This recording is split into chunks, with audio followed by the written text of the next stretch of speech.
Okay, so I'm Alexander Reip. I am a trustee of the Royal Society of Chemistry. I'm also a founder and CTO of Oxford Nanosystems, Royal Society entrepreneur in residence at Brunel University, and advisor and mentor to many different startups.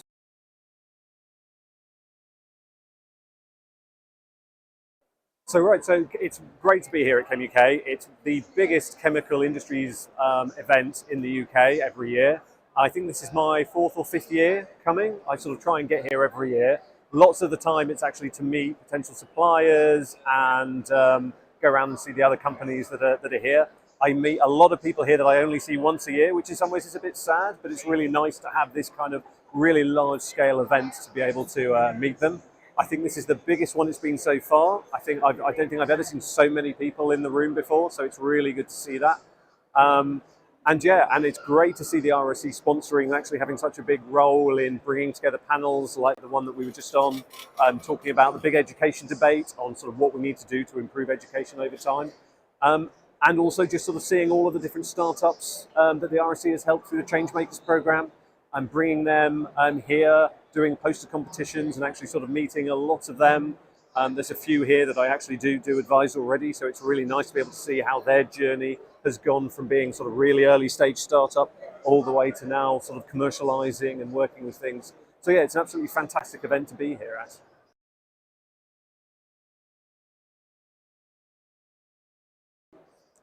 Okay, so I mean, one of the nice things about the Changemakers program is it not only gives a platform for startups that are in the chemical industry sort of to come and get advice, support, other mentoring, and then potentially for grants as well. It actually really helps academics that are looking and potentially wanting to start up a sort of a chemical-based company to be able to come and get support there.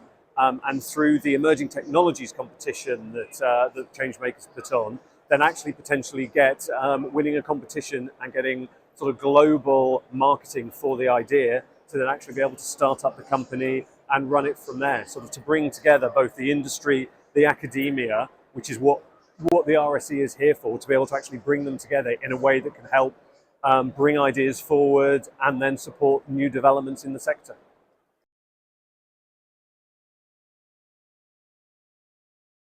Yeah, so I mean, skills is such a massive need, especially at the moment. We're seeing chemistry departments closing down. As much as the RSC can do to try and support these departments, unfortunately, it's always down to the bottom line, and exactly something needs to be cut. And really disappointingly and quite annoyingly for me, chemistry always seems to be one of the first ones to go. We're seeing it so much over the last 12 months. And I think this is going to cause massive issues for us as a country later on. And what we want at the RSE to do is to be able to not only support the departments that are there, but try and find ways that we can work with the universities to make sure that we're not seeing regional gaps in chemistry education, not only at university level, but also secondary and primary level, and to make sure that as much as we can do, we can help support new students and therefore the future scientists of this country.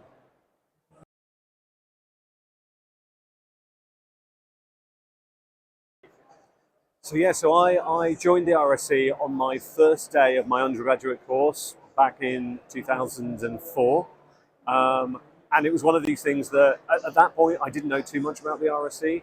I signed up because it was free. There was lots of interesting things that the RSC could do to support, from grants to or grants for research, grants for travel, and just to be able to keep more in touch with the industry that I was looking to go in.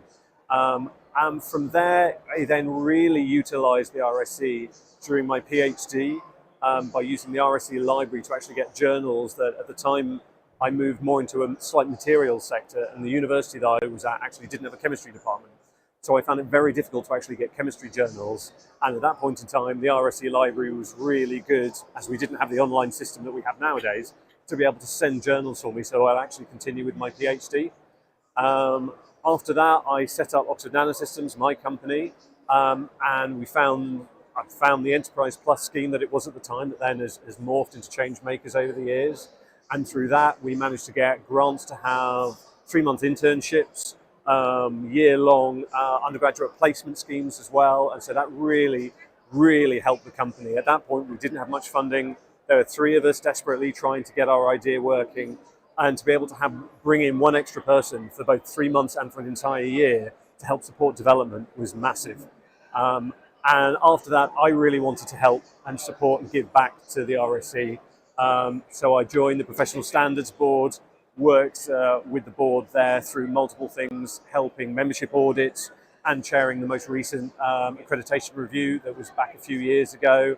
And then last in 2023, I was asked to, after my time at PSB had finished, I was asked to join the trustee board as an appointed trustee.